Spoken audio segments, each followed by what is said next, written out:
Metaphysics by Aristotle, from the 4th century BC. The principal ideas of which are that true knowledge is the knowledge of ultimate causes. There are 4 types of cause: the formal cause, a plan or type; the final cause, a purpose; the material cause, matter, that which is used; and the efficient cause, that which initiates change. The study of being as being involves the attempt to discover first principles of explanation. The individual thing to which properties belong is the only true substance. Substances are subjects, but never predicates. Since properties attach themselves to individuals of a certain kind, the kind may also be called substance. Thus, the essence of a thing is, in this sense, its substance. Matter is potentiality, the capacity to be something. Matter is unlimited, which is able to be limited by form. When matter is limited by form, there is actuality. Forms, or universals, exist only in things. The process of change cannot go on to infinity. There must be an unmoved first mover, which is eternal substance and actuality. Such a first mover is good. It is divine thought, thinking only of thought.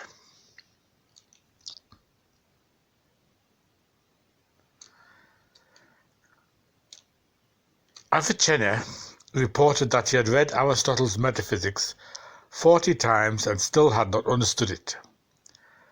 Such a comment is illuminating both for metaphysics as a subject matter and for Aristotle's treatise, from which the title for this inquiry has been derived. Both are difficult to understand, but the thinker who would understand this philosophical discipline would do well to start with Aristotle. Baffling as his piece of writing is, it is still the best source of metaphysics. Its structure is puzzling, since it was put together not by Aristotle but by his students from their notes. Nor did Aristotle give the treatise its immortal name. It was placed in the collection of his writings after the treatise on physics, and so earned the name of Meta, after the physics. Accidental as his title seems, it still describes the content of the treatise fairly accurately. In modern times, much of the physics might be classed as metaphysics, the discussion of the infinite. And some of the topics of the physics are repeated in the metaphysics, change and movement. But still, the metaphysics does go beyond the physics. First principles, not the principles of natural movement alone, are the subject now. The metaphysics takes up questions beyond those of physical nature as such, and moves on not only to the first principles but also to an unmoved mover. It is true that the book, the Metaphysics, stands somewhat alone in Aristotle's writings. According to the way in which the metaphysics is either bypassed or interpreted, much of the general interpretation of Aristotle's other works will vary. That is, this treatise rightly occupies a metaphysical, basic position within Aristotle's vast writings. Book Alpha, which begins with the famous sentence, "All men by nature desire to know," is sometimes called the first history of philosophy. In it, Aristotle reviews the theories of the pre-Socratics and of Plato, and much information we have about the pre-Socratics actually comes from Aristotle's accounts. Aristotle works out his own theories by a critical appraisal of other doctrines, indicating the strong and the weak points of each theory, and incorporating the strong points into his own view. Aristotle first gives a brief epistemology, describing the modes of gaining knowledge, and finally for the achievement of wisdom. Such true knowledge can only be a knowledge of causes, particularly of ultimate causes. It is this which leads Aristotle to consider previous theories and types of cause, ending in the famous doctrine of the four kinds of cause: the formal cause, the plan, the final cause, the purpose, the material cause, that which is used, and the efficient cause, that which initiates change. Such a theory of causation is crucial to metaphysics, since what we want is knowledge of truth, and we cannot know truth without its cause. To assure us that this can be obtained, Aristotle must affirm the existence of a first principle and the impossibility of either an infinite series or infinitely various kinds of causes. If it were otherwise, knowledge could not be obtained. Thus a great deal of the treatise is devoted to proving that the kinds of causes are definite in number and that the existence of a first principle is certain. Knowledge comes through a grasp of causes, but if the kinds of causes were infinite in number, knowledge would be impossible. The mind can handle only finite entities. The disproof of an actual infinite, the limitation of causes to four, and the establishment of the existence of a first cause of motion, all are central if metaphysics is to achieve wisdom. Book Beta turns to the traditional problem of substance. How many basic kinds of entities are there, and what is it that is most stable and underlies change? Are the principles which govern both perishable and imperishable things one and the same? Being and unity are two different concepts, and Aristotle considers whether they are in themselves substances or merely properties of things. Inevitably he becomes involved in the Platonic theory of forms. Although rejecting forms as substances, Aristotle still agrees with Plato that individuals as such are never knowable, and that the knowledge of any individual thing is of its universal properties. In Book Gamma, Aristotle begins with a famous definition of metaphysics as the science which investigates being as being. Other branches of philosophy treat various particular kinds of things, but metaphysics considers the one starting point of all things, the first principles and highest causes. Since being falls immediately into genera, the various sciences correspond to these genera. Yet there are certain properties peculiar to being as such, and the philosopher seeks to discover the truth about these. To complete such a basic inquiry, principles which are certain must be found, and Aristotle gives us a statement of the principle of non-contradiction here as an example.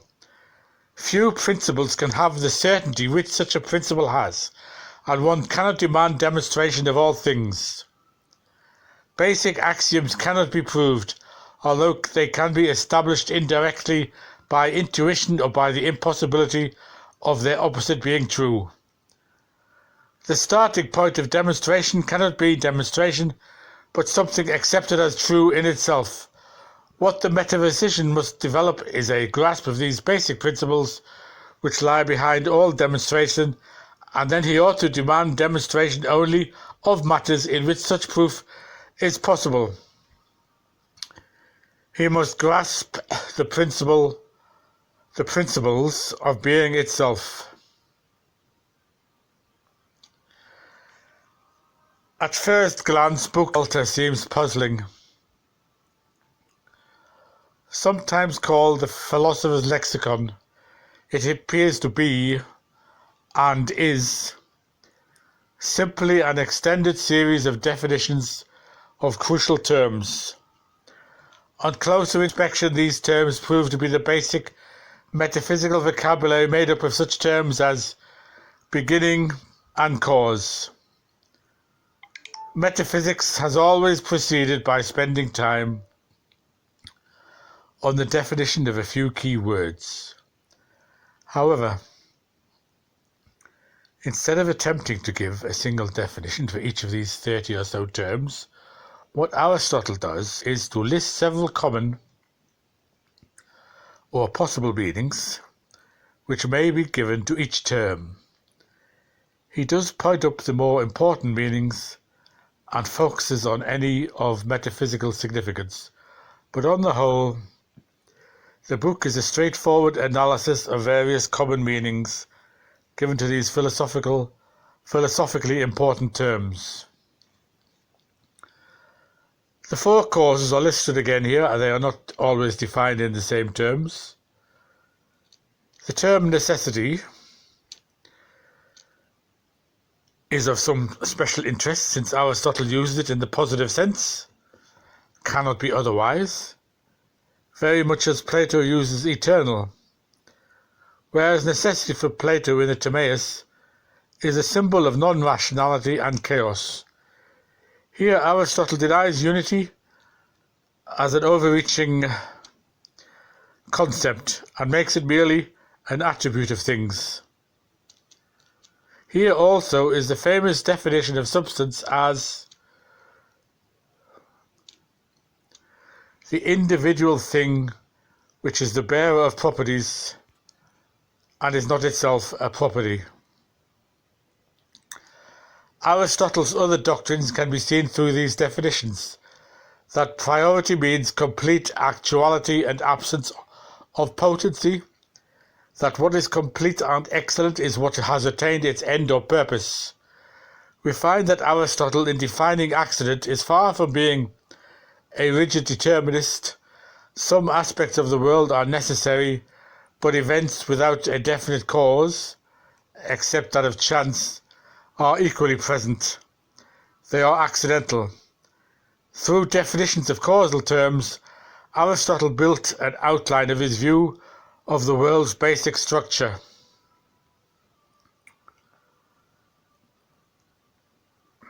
Scholars argue that the Metaphysics was not composed as a continuous work, rather it represents a collection of pieces on similar topics.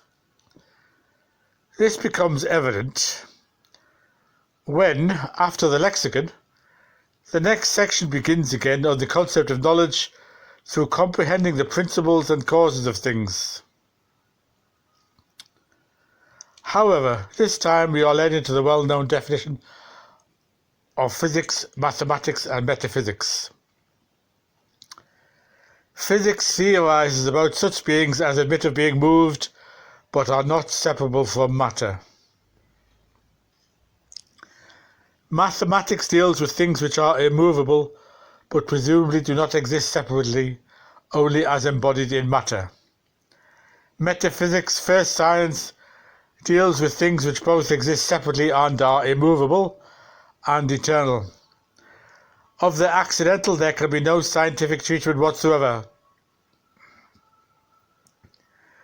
In these branches of science or elsewhere.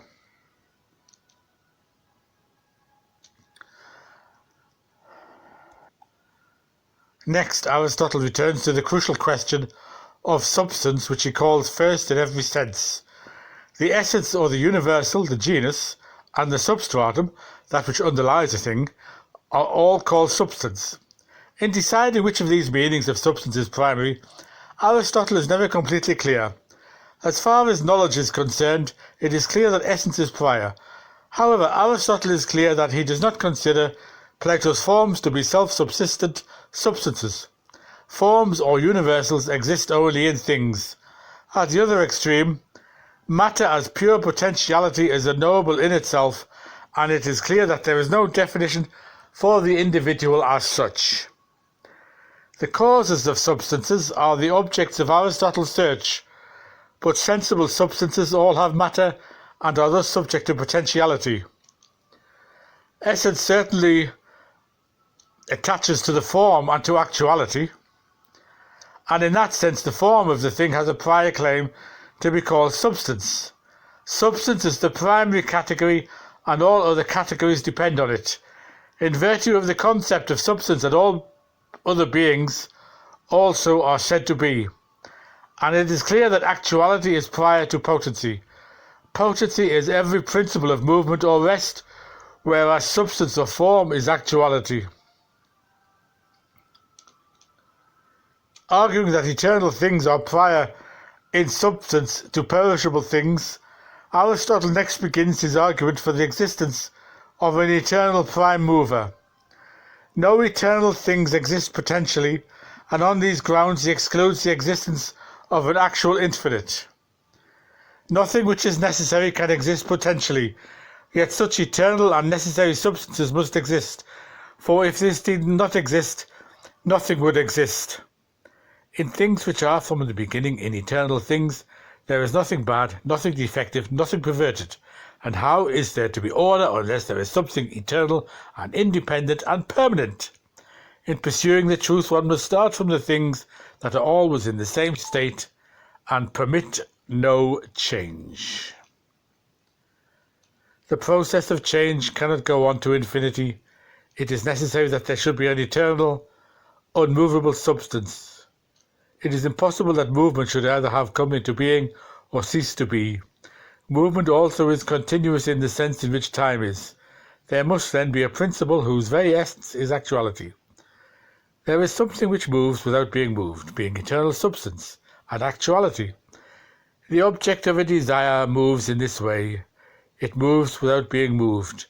The final then cause produces motion as being loved or desired, but all other things move by being moved. Such a mover exists of necessity, and its mode of being is good. On such a principle the heavens and the world of nature depend. This substance cannot have any magnitude, being without parts and indivisible.